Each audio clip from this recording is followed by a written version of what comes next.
formally. My name is Ron Schneider. I'm a senior consultant at FreeMind at the consultant department, and I'm going to be talking to you today about registration, why it's needed in order to apply for non-dilutive funding from the US government, the major registration portals that are required, and how to, I guess, take the first step at navigating them without any errors. And as I said at the beginning, please, if there's any questions, you can type them in the chat and I'll try to address them all at the end, or as many as I can get to. So why is registration important? Basically, you can't win anything without submitting applications, and you can't submit applications without being registered to the proper portals. So while this is essentially a bureaucratic step and a technical step, it can be an impediment to submitting and obviously an impediment to winning. So we always recommend, and we always start this process as early as possible, to register to the portals that I'll be talking about today as soon as possible. And that both makes sure that you're able to submit as soon as you would like to go for it, and also unforeseen delays won't be caused by the registration issues. It is very frustrating working on an application and then not being able to submit because of something essentially technical. Who is it important for? It's important for anybody submitting to the US government. Both US-based companies and non-US, what I'll be talking about in this webinar is foreign companies. They need to be registered. There are slight differences in the processes for the different, whether you're based in the US or whether you're foreign, but this is applicable to everybody, and I'll touch upon the differences when they occur. The main places you need to be registered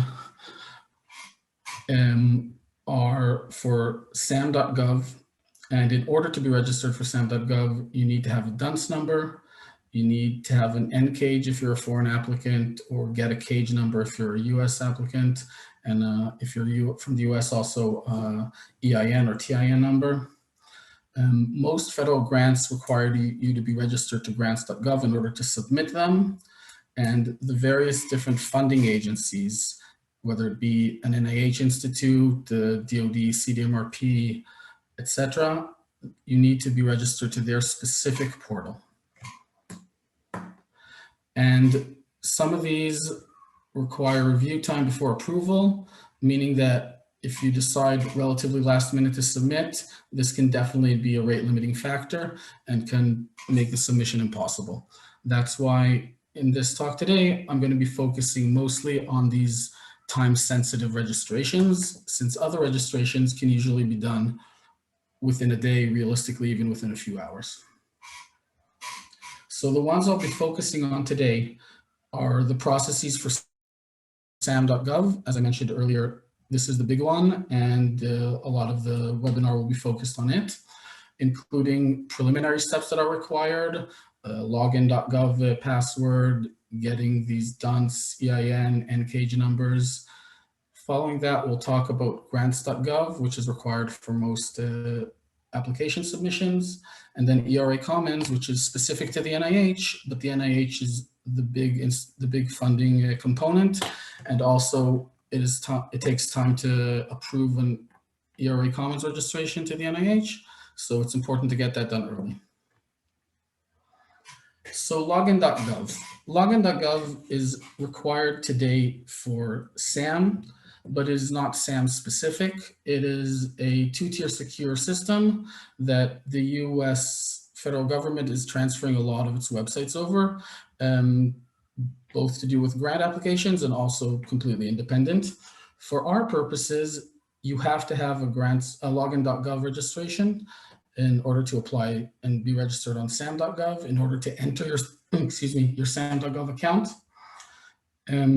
ERA Commons is, as we speak, being transferred over. The process began a few months ago, and it will be required for all ERA Commons registrations for the NIH to have a login.gov account by the end of this year.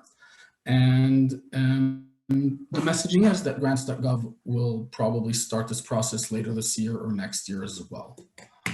So how do you get a Login.gov account? It's very simple. Basically, you go to Login.gov and you request a new account. The two-tier system is the password that you create when you create your account to be affiliated with your email. And the second tier is every time you log in, you will receive a short numerical password via text or via email to another account. There are various options. We find that text is the easiest, and you will need to input that password. There's an option to have a login.gov remember your browser for 30 days, which means that you won't have to use it every time you log in, which is useful, but still every month you have to do the second tier of authentication as well. Once you have your login.gov, you're able to register for SAM. SAM is the System for Award Management. Basically, every organization looking to receive funds from the US government, regardless if it's grants or contracts or otherwise, has to have an active SAM account. And most of the specific agency-specific portals that we register to, whether it be for the NIH or the DoD, require you to have a SAM account prior. There are several preliminary and post-registration steps, and as is indicated here, there's a 2 to 3 week processing time that includes these preliminary steps. So the preliminary requirements are to have an up-to-date DUNS number. DUNS number is your Data Universal Numbering System number by the Dun & Bradstreet Corporation. This is a numeric identifier that is unique to each business. If you don't have one, you can request it. Usually Dun & Bradstreet have one, even if you don't know you have one. You have to make sure that your address in the Dun & Bradstreet records is correct, because it is very important that you use that address moving forward. The biggest issue we have with registrations is incorrect addresses being used in different stages of the registration. And incorrect can mean anything from a typo to a misplaced comma to capitalization being different. And even these simple mistakes can cause issues and delays. So it's very important to have your basic address down and use that moving forward. The Dun & Bradstreet, you can find your DUNS number on DNB lookup. The address here is for US companies, and different countries around the world have different agencies or different local branches of DNB that deal with it. So it's easy to find just using the internet. The next thing that US-based companies need is the tax identification number or employer identification number. This is issued by the IRS and should be as part of your tax records. Lastly, foreign applicants need what's called an NCAGE code. It's the NATO Commercial Government Entity Code.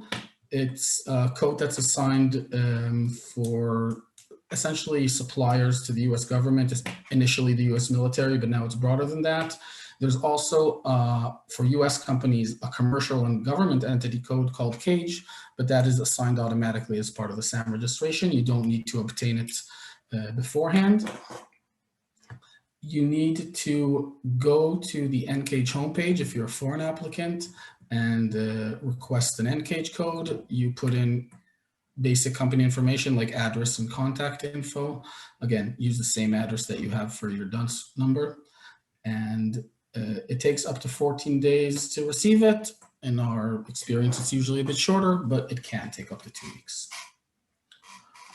After you have all these preliminary numbers, your DUNS, your NCAGE, your EIN, you're able to create a user account on SAM. On the front page of SAM.gov, you'll see this screen print. You go to create user account and you basically put in your contact information.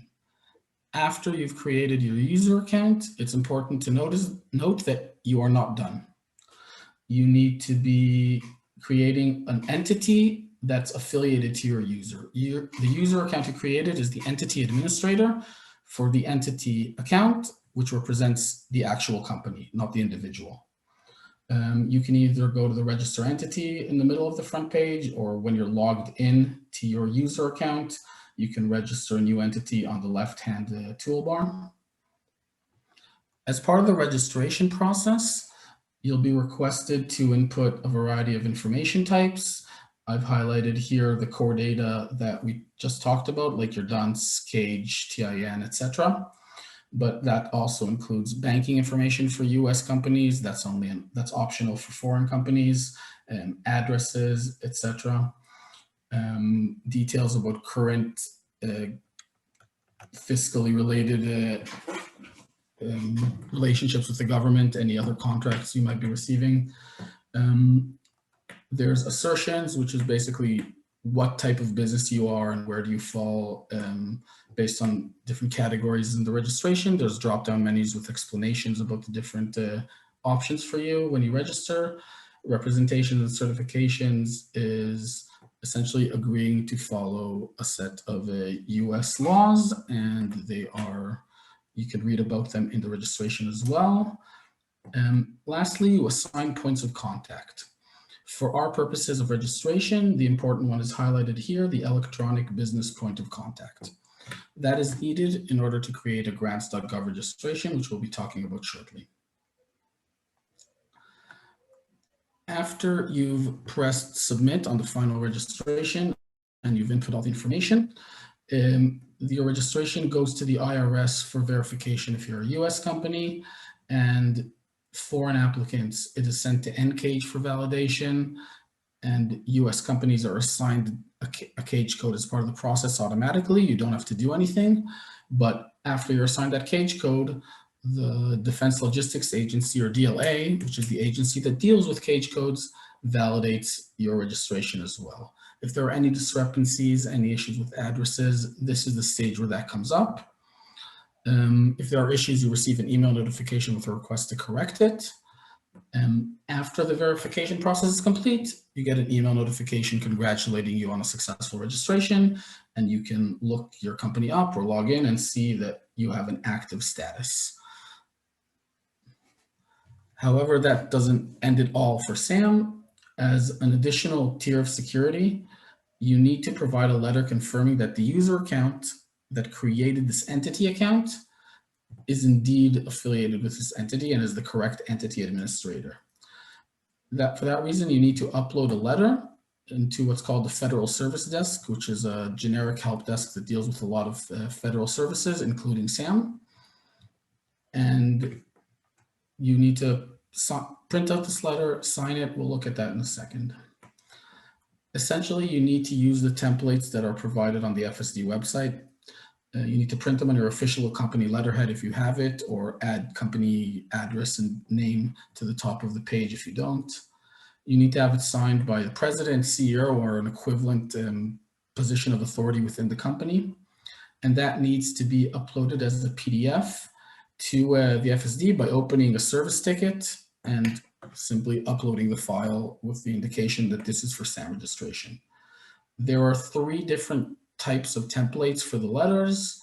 Usually American or US entities use template 1. Note that it has to be notarized. This is also the template for foreign entities that have banking business within the US and are using their US-based bank account to do business with the US government. Template 2 is rarer. It's for registering multiple a person who is affiliated with multiple entities in the same organization. That's a bit of a rarer case. And template 3 is for most foreign applicants. Note that templates 1 and 2 have to be notarized. The signing has to be witnessed by a notary. Template 3 does not need to be notarized. All of these need to be uploaded as PDFs. After SAM registration, one more comment on the letters. After you upload the letters, you will eventually receive a notification that they have been accepted, or if there's an issue, they might request you to correct it. But once you receive the congratulations email that your SAM registration is approved, you have to submit the letter. If after a certain amount of times, a few months go by and they don't receive the letter, they can close down your SAM registration, but you don't have to wait for approval of the letter in order to move forward with the registration and with submitting applications. So after SAM has been approved, You have Grants.gov. Grants.gov essentially is the postal service for grants. Most grants that are submitted are sent to Grants.gov, and from there to the specific funding agency, whether it be the NIH, DoD, etc. The role that you register on Grants.gov is the AOR, Authorized Organizational Registrant, and the AOR's username and password are needed in order to submit applications for the NIH and DoD, etc. You can even submit and fill out applications on the workspace function within Grants.gov, though that's not the topic of this specific webinar. There's a 3-step registration process, which is very simple, but I will go into a bit of detail here because it's easy to think that you're done without completing the next step unless you're aware. First thing when you register on the website is to do the applicant registration. That is basically filling out the AOR personal details, contact information, creating a username and password. After you're done with this, you will be queried, how would you like to proceed? At that point, you select Add Organization Applicant Profile, because that's what we're registering at this point. We're affiliating the user we just created to a specific organization. At this point, you affiliate, you put in the dunce number, you put it in this field called UEI, which is a sort of an acronym for a different type of identification, but at the moment is still used for dunce number, and the Grants.gov website has large warnings reminding you of that. And that affiliates the user account you just created with your applicant company. Fill in some contact details. After you complete that step, the role that we assigned when registering to SAM, this eBiz POC, e-business point of contact, receives an automated email with a temporary password. On the Grants.gov login, you have an option to log in as the eBiz POC. Once you do that, your dunce number is your username. The temporary password you received is your password. When you enter, you go to the Manage Applicants option. That will send you a temporary code, which you have to input within 10 minutes. So be mindful that if you, the person doing the registration, is not the eBiz POC, the eBiz POC needs to be on top of their email in order to forward this temporary code to them. You click the Manage Roles. To the right of the AOR name, you will be seeing a table of personnel. Usually will include the 1 or 2 AORs. You click Manage Roles, and then you choose the requested role. We typically recommend Expanded AOR, so to make sure that this person has all the required responsibilities within the website to submit applications. There's also a regular AOR role, which is typically enough as well. That's Grants.gov. Grants.gov itself can usually only be started 24 to 48 hours after the SAM account has been approved, because the computers need a minute to talk to each other and verify this. But once you're able to do it, it can take a matter of minutes, but it does require several back and forths of automated emails. So just be aware. Lastly, we're going to be talking about one of the specific portals for a funding agency, and in this case, the ERA Commons. We're going to talk about this both because the NIH is the biggest funding agency that provides non-dilutive funding for life sciences, and also because it can take up to 2 weeks to approve the registration, and thus it is time sensitive. So even if you're not sure you want to submit to the NIH immediately, you should get this done as soon as possible. So the Electronic Research Administration's Commons is the NIH's online portal. The main role, the role standing in for the company, is the signing official. But there's also, for each application, the principal investigator needs a role as well.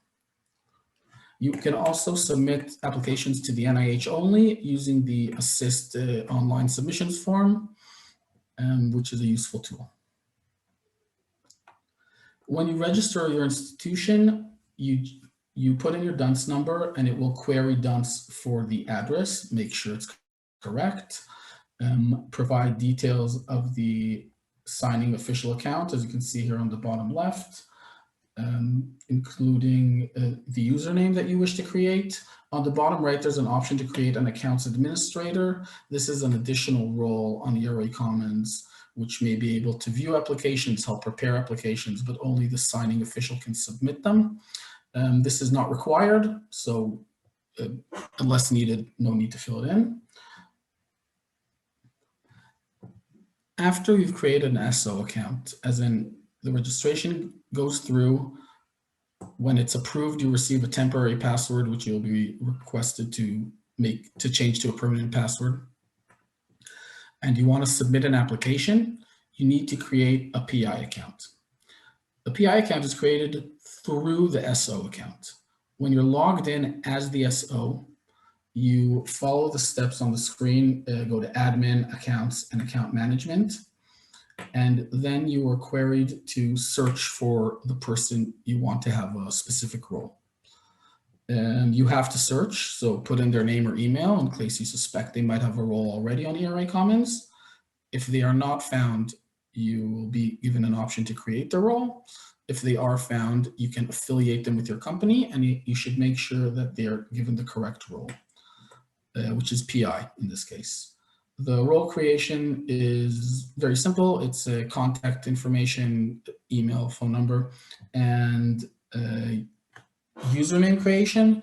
After the account is created, the PI will receive an email with a temporary password, which they need to log in as, and then they will be requested to create a permanent password. So those are the main registration portals, especially those that take time to approve. Other important registrations are the Small Business Administration. This is required for US companies only who wish to submit small business grants such as the SBIR and STTR, whether to the NIH, NSF, or any other funding agency. Essentially, you put in some details about your business and you are cleared as a small business. EBRAP is the Electronic Biomedical Research Application Portal. That's the Department of Defense equivalent to the ERA Commons.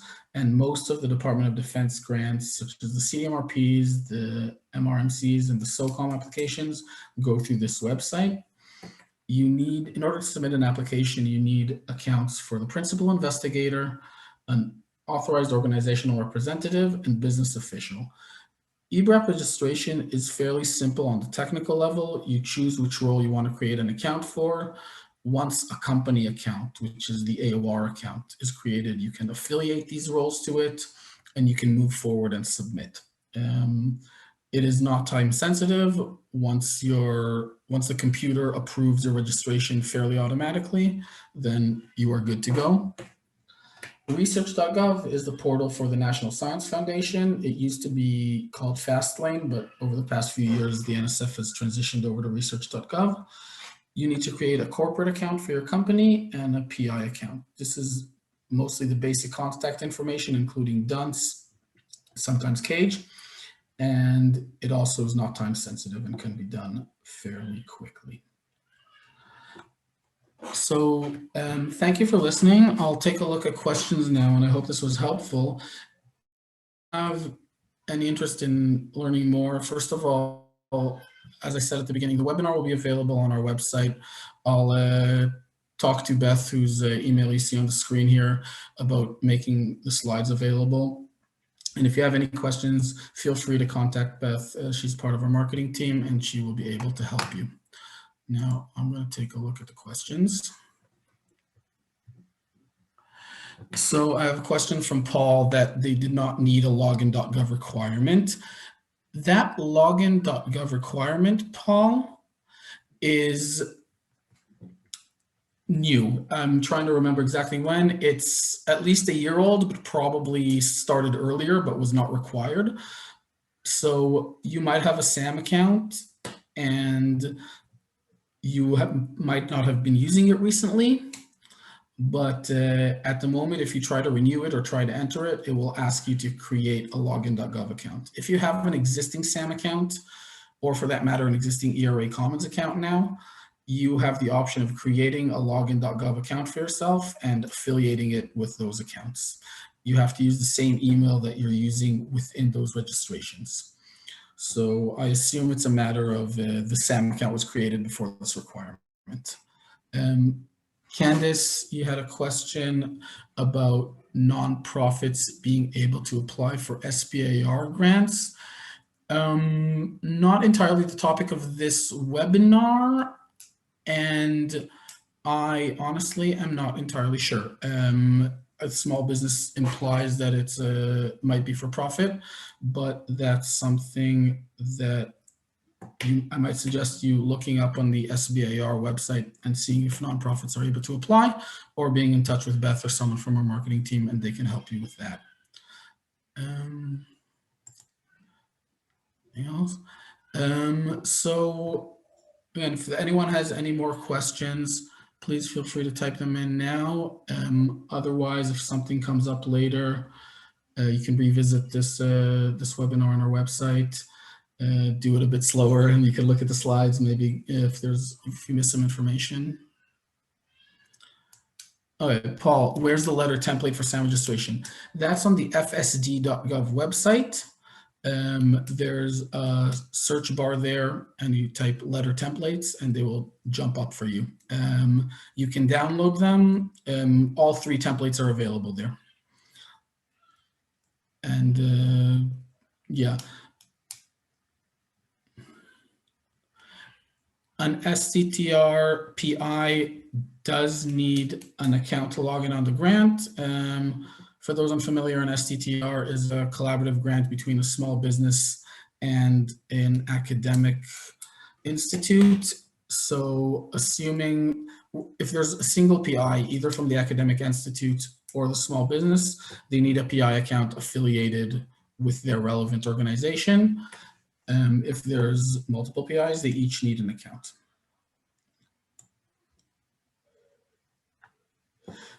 So Sarah has a question about where she can check to see that the authorization letter was received.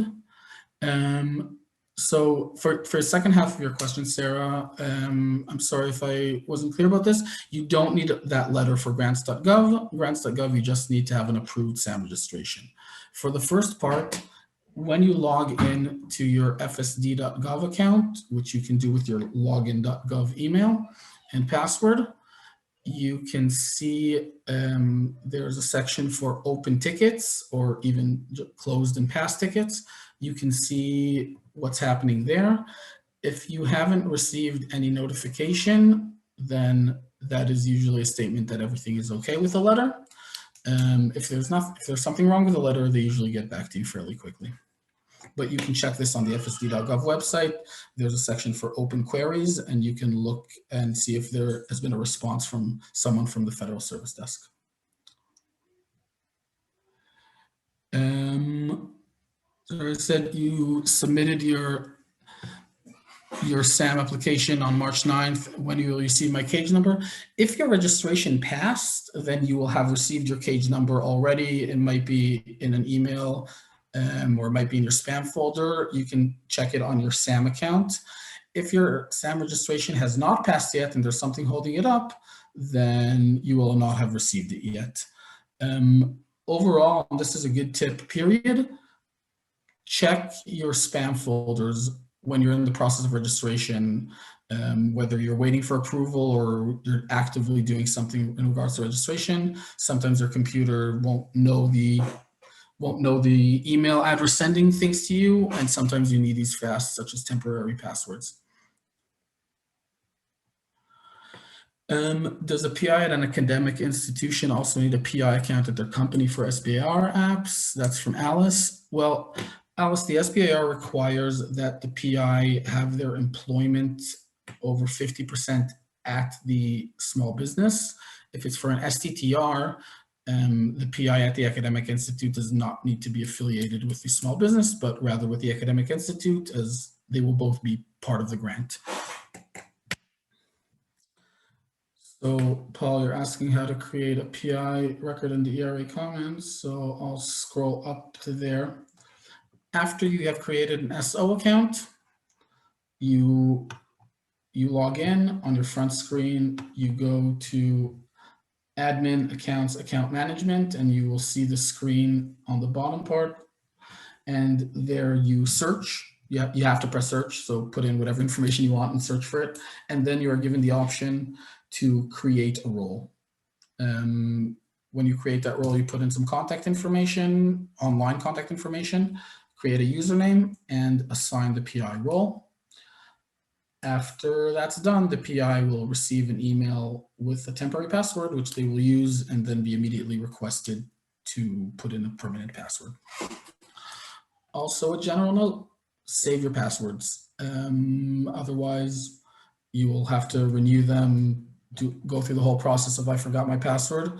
And if this happens the day of the deadline when you're trying to register, this can add added stress and, of course, can even cause a problem with the application submission.